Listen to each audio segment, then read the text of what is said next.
What's up with you guys? We're going to start off this week's prediction video with last week's prediction video, checking out exactly what games I got wrong and what I got right before we proceed on to week 8, which is starting tonight.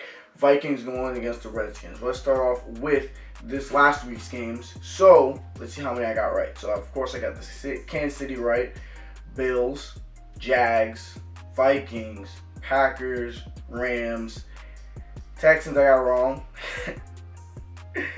49ers I got right, Cardinals I got right, Titans I got right, Saints, Bears I got really wrong, Seahawks, Ravens I got really wrong, Eagles, Cowboys was probably the worst out of all of those games, and then we have the Patriots versus the Jets, which I got correct.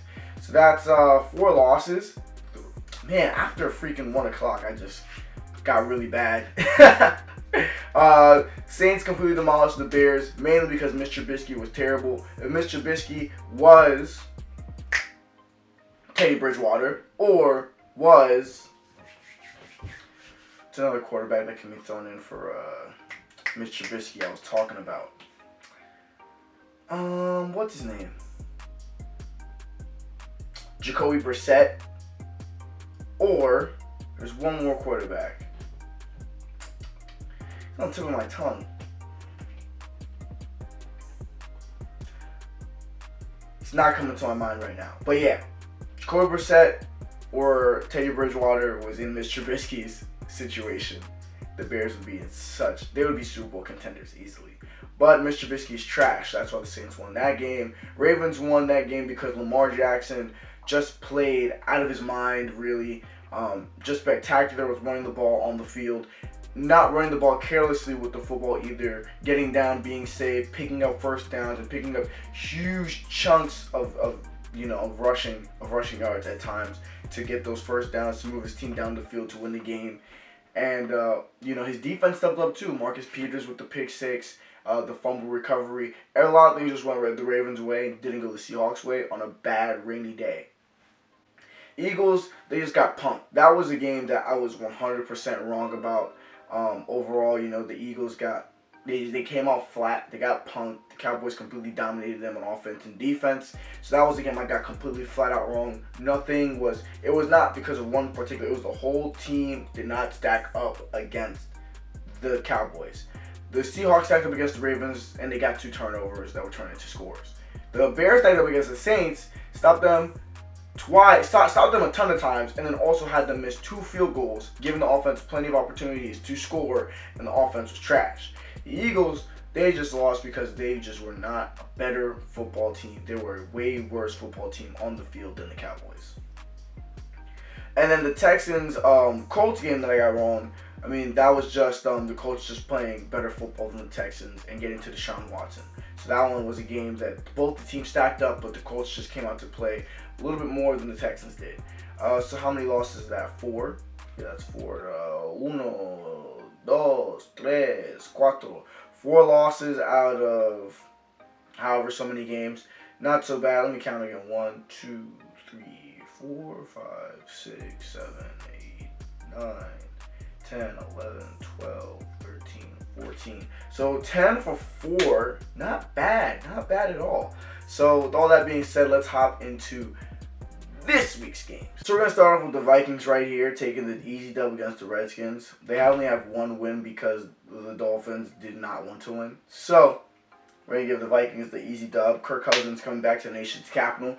The Redskins are just garbage, so they're going to throw a party all over them. Going to, run Dalvin Cook again, get another dub, and they're going to improve their record. I think they're going to be 6-2 after this week, which is not bad at all. It is not bad at all.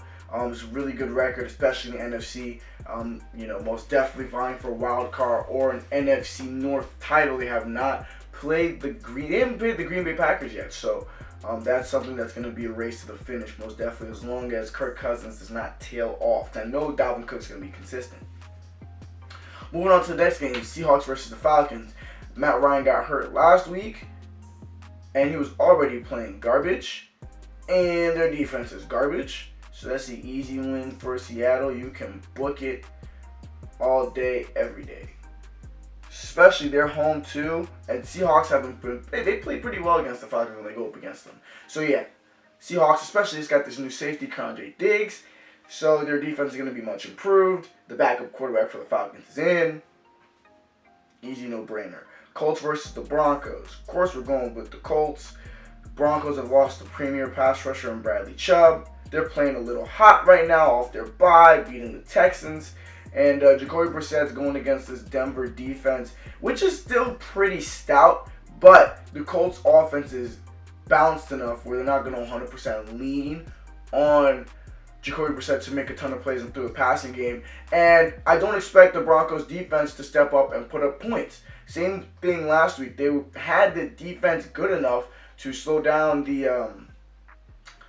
Chiefs in the beginning of the game, but their offense couldn't produce any points to create separation and then hold the ball and run the ball with Philip Lindsay. So that's the same thing I expect here, especially because Jacoby Brissett's healthier. He has a better offensive line than the Chiefs, 100%. And their defense is pretty stout, so I know the Broncos' offense is not going to get anything on them. So Colts win that one. Bucks versus Titans is a toss-up game. Jameis Winston versus Marcus Mariota. Psych, Marcus Mariota got benched. I don't know if he's going to be starting. Jameis Winston has been torching up a lot of defenses this year, but he has not come away with a lot of dubs. This is going to be a tough game to pick. This is a toss-up. I honestly don't know who's going to win it, because the Titans is a team. Titans is your classic 8-8, 9-7, 7-9 type of team. So they're going to win and lose in consecutive weeks a lot. And they just won last week. Bucks can put up a lot of great offense, but can they beat the Titans? I'm not so sure. Because they haven't really won, even though their offense have been freaking hot. I'm going to go with the Bucks here. I'm kind of not super happy about it, but I'm going with the Bucks. I trust the Titans more to play better football, but I trust them more to lose this game after they just won a game. So I'm going with the Bucks. Cardinals, Saints, easy pick'ems. We're going with the Saints. Saints just an overall better team. Yes, as I was, saying in the highlight tape, the Cardinals do have some former All-Pros, Patrick Peterson, Chandler Jones on defense, but that's not enough to stop Teddy Bridgewater and this offense and Sean Payton's play called scheming. And this defensive line is going to be one of the best defensive lines that the Cardinals have faced all year. They are super hot. Cam Jordan, all those, and Hargroves, and all of those pass rushers, and the linebacker blitzes, and the corners. This is just all top to bottom the best defense they've played all year. So I don't expect the Cardinals to do anything against that. The Saints, Bengals, and Rams. This is a nice little toss-up game as well. I'm going to go with the Rams, but I will not be shocked if the Bengals win the game. The Bengals can't find ways to win the game, but I think they have the talent to beat the Rams. But I'm going to go with the Rams here. Bills and Eagles. Easily going with the Bills, 100%. Now, their offense is trash, but their offense is playing a defense with terrible DB play. So Josh Allen should be able to take advantage, like every quarterback has, except for Dak Prescott, who's the only quarterback who's thrown for less than 300 yards against them and still smack them. And Bills obviously have a really good running game. And then their defense is better than Dallas' defense. So they're going to completely destroy the Eagles. Especially if the Eagles come out flat again. Bears and Chargers. We're going with the Bears here. Both teams have been disappointing. The Chargers have been more disappointing than the Bears, 100%. Even though they have the most talent. And with all that talent and them playing disappointing, going against a defense that's still playing top-notch football, and their offense is being disappointing, I'm going to go with the Bears. New York Giants versus the Lions. I should pick the Lions. But I don't know. Something about Daniel Jones and the way how Kyler Murray has already came back against the Lions. The Lions just got smacked last week. This is a game I could easily get wrong. But I don't know. The way Kyler Murray played against them, the Lions came back. The way Daniel Jones had played last week, not too bad of offense, just kind of a slippery, wet ball last week in New York, which created all those turnovers. Him still being accurate last week. And the Lions, tying with Kyler Murray and then getting busted last week by The Vikings, I think the Giants can win this game. I think they can. It's just a gut feeling. Like, this is like no logic. I should pick the Lions, but I'm going with the Giants. Jets versus Jags. Easy, leasy, squeezy. Jags defense is still pretty legit, and their offense is pretty legit. And Sam Darnold is kind of reeling a little bit after last week's game. 5 turnovers, 4 INTs. He's seeing ghosts, and he's going against the defensive line and a good linebacker core. That's going to blitz him a lot and get to him a lot. So I'm going to pick the Jags. Jags offense is still pretty good. An array of offensive weapons. Gardner Minshew can at least deliver the football. So I'm going with the Jags here. Panthers versus 49ers. I'm going with the 49ers. The 49ers defensive line is going to completely suffocate their run game. They're going to get to Kyle Allen and show him what the NFL is really about 100%. Allen has no turnovers this year so far, but you're going against a defensive line that's going to rattle him, and when you go up against a defensive line that gets to you and rattles you, you're going to create turnovers. That's the name of the NFL. That's the name, even the top quarterbacks, even the legendary quarterbacks. If you get to them and pressure them, we're going to give up the football. It's just common sense logic. Then you got the Texans and the Raiders. I'm going with the Texans here. Something in my heart tells me the Raiders are going to make this a really close game. A lot closer than we think. But just based off the way the defense played last week, they just traded Garyon Conley. I feel like the Texans passing offense is going to have a field day with them as long as they can protect Deshaun Watson. I can see another 4 to 5 touchdown game from Deshaun Watson as long as they protect him. Please protect him. Patriots and Browns. You already know I'm going with my Patriots. We're going 16-0. The defense is going to get another 4 turnovers because Baker Mayfield likes throwing 3 picks in games often. So, another 3 turnovers for Baker Mayfield, another 3 INTs. I feel like Nick Chubb might have a pretty good game, but he's not going to be super explosive. And the Patriots are going to win again because they're going to create a lot of turnovers, get short fields, and then get touchdowns. Simple, easy peasy. Browns coming off their bye. It's going to be a little sad to see them lose again because I'm a Baker Mayfield fan. I'm an Odell fan. I'm a Jarvis Landry fan. I'm a Nick Chubb fan. I'm a Myles Garrett fan. I'm a Denzel Ward fan. I like a lot of the players on the team. But it's the Patriots. That's simple. Then we got the Chiefs and the Packers for Sunday Night Football. This is a no-brainer. Patrick Mahomes is out. He's the only one creating plays and creating all these deep shots. Packers are winning.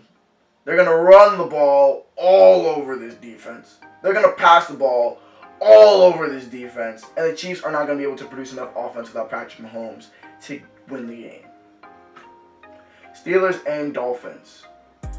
I feel like the Dolphins want to lose more than the Steelers. So we're going to go with the Steelers. Dang, I am pretty confident with all of my picks this week, 100%, except for the Giants and the Lions and the Buccaneers versus the Titans. But I feel like I can run the table this week and go undefeated, 100%. With all that being said, comment down below if you guys liked all my picks. Comment down below if you guys think any of my picks were outrageously wrong, except for the 2 that I know are top. I know the Bucs-Titans game is a toss-up. I know my Giants game is out there. The Giants pick is out there, but it's in my heart. It's in my heart. Something about watching Daniel Jones be pretty accurate this year and not be too stupid except against the Patriots. And something about watching him and Kyler Murray just play. I feel like these 2 rookie quarterbacks are a little bit different. I feel like these 2 rookie quarterbacks might be better than some of the rookie quarterbacks that came out last year. So, with all that being said, those are my picks. Starting next week, I'm going to do a little bit more research. Hone in and add in trade talks and how teams are boosted and non-boosted and boosted and kind of deflated after trading some players and seeing how the trades go down. I want to add that to my predictions picks 100% to talk about the trades in the NFL because I mean that's just interesting as well. You know, the 49ers got Emmanuel Sanders, which boosts their offense tremendously because you know when Emmanuel Sanders was at his top of his powers, he was a top 10 wide receiver.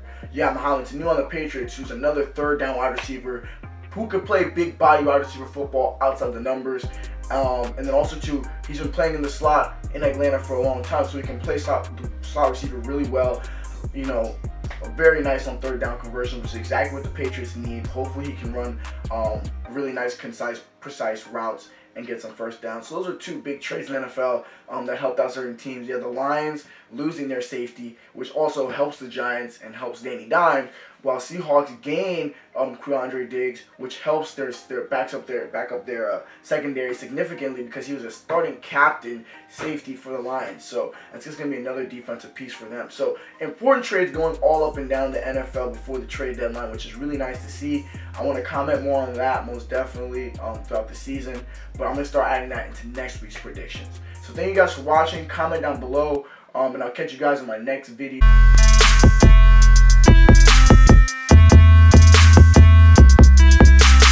Oh.